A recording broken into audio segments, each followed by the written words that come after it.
Hello, Patreon. Thank you for being here. I had a lot of important things to talk about last month, so I sort of glossed over this, but I am writing the second half of season 2, and it's only gotten faster and easier every day.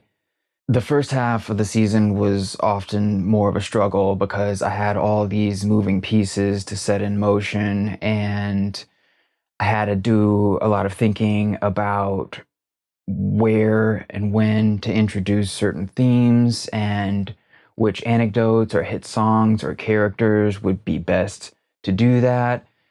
So most days where I was writing, I was really just sitting down and looking at this monstrous wall of notes and slowly piecing things together in a way that might make sense.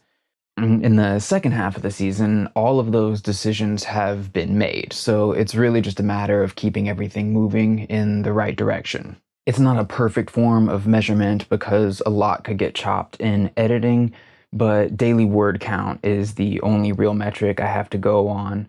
So in the first half of the season, there'd be a lot of days where I'd spend 8 hours actively working only to end up adding fewer than 500 new words to a script. And some days it was as little as 100 words. But the time it took getting those few words into the right place is what got me to where I am now. In the second half of the season, it's a rare day that I don't get up having added 1,000 words to a script, and there have been a few days where it's been more like 2,000 words. It took me a long time to feel okay with that, to let myself get up from the computer after having written 2,000 words, because at a certain point, it's like, how many days can you sit down and write that much and not be done? And I eventually just realized how huge this thing I have to write needed to be. I don't think I'm going to hit Peter Guralnick's 270,000 words that he wrote about Elvis Presley, but I think it's pretty likely that I'm going to cross 200,000 words on this thing. And as I've mentioned in the past, my rough estimate for how word count translates to running length in a finished episode is about 10 minutes of episode time for every 1,000 words in the script. So if I cross 200,000 words, which feels pretty likely, we're talking about at least a 30-hour season here. So maybe twice the running length of the Ken Burns documentary, and this is still very much 30 hours of cocaine and rhinestones, not 30 hours of Ken Burns. So when I say I did not realize how much of an undertaking this was going to be, that's what I'm talking about. And I do appreciate everyone being so supportive and having patience with me as I get this thing done the right way. It really does just take a lot of time to do something like this. I also wanted to say thank you for the response to last month's update video. As I said, those were some pretty difficult concepts to try to discuss, and I had not planned on needing to try to discuss them for quite a while yet. So I was glad to see how receptive nearly everyone was to those ideas and the details I gave for what to expect from season 2. One interesting thing I forgot to add about the not explicitly musical history in season 2 is how relevant it is to not just the history of country music, but a lot of things about our present day society. In a way, it's felt pretty insular to be thinking about European history from 500 years ago and American music history from 75 years ago instead of everything that's happening in America right now.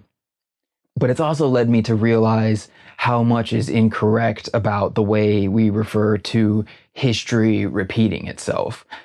Researching and writing this season has given me an understanding about how much hasn't really even changed about the world since we emerged from the Middle Ages into the modern age. More than history repeating itself, it feels like we've simply done very little to update many of the systems we've been using since the 15th and 16th centuries. All I really see of the news is whatever's trending when I check notifications on my phone, But it's pretty astounding how many of these major conversations could be mapped onto events from 5, 50, or even 500 years ago.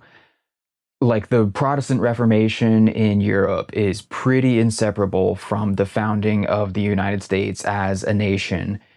And you can log online right now and find people arguing over what it does or doesn't mean to be Catholic versus Protestant because of the vacancy left in the Supreme Court by Ruth Bader Ginsburg's unfortunate passing. I didn't watch the presidential debate last night because I'm more than capable of working myself up into a state of anger on my own.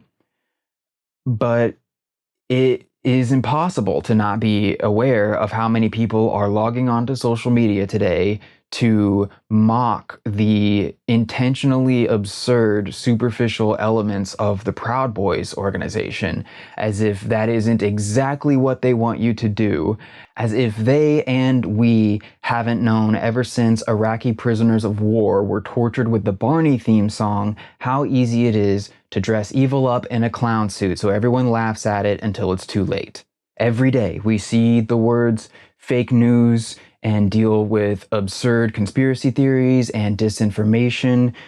Our technology may be modern, but there is nothing new about this problem. It predates the invention of the printing press, and it has only steadily grown worse ever since the printing of the first political pamphlets. These are just a few examples, but it's been a pretty strange experience to realize how much of our daily life has been perpetual rather than cyclical for hundreds of years. But also the reason these themes and traditions and stories from history were interesting to associate with country music history in the first place is because of how eternal they've proven to be. So it's perhaps not that much of a surprise. There are a lot of people who have asked me to weigh in on less important news stories from the podcast and music industries, like Joe Rogan and Joe Budden versus Spotify, and Kanye West versus his record label and Spotify. As I said on social media, I'm not going to take the time to look into the details of all those stories right now, but there is something I've been wanting to do for a long time, and I think it could be of much more value and actually helpful to everyone who's asking for my perspective on these news stories. I just don't have time to do it in this video before I have to get this online. So at some point this week, I am going to try to set aside an hour to sit down and make a video about my experience with podcasting, all the things I've learned from talking to the major players in the industry. And basically, I'm going to try to convince everyone who's ever talked themselves out of starting a podcast that they should begin working on it as soon as possible. I'm going to make this video available free to the public. Anyone can watch it. As I said, this is an important thing to me, and I think it could really be of help to a lot of people right now. So this is where I'm going to wrap this thing up. Again, I really appreciate all of you being here. Please take care of yourselves, and I will see you next month.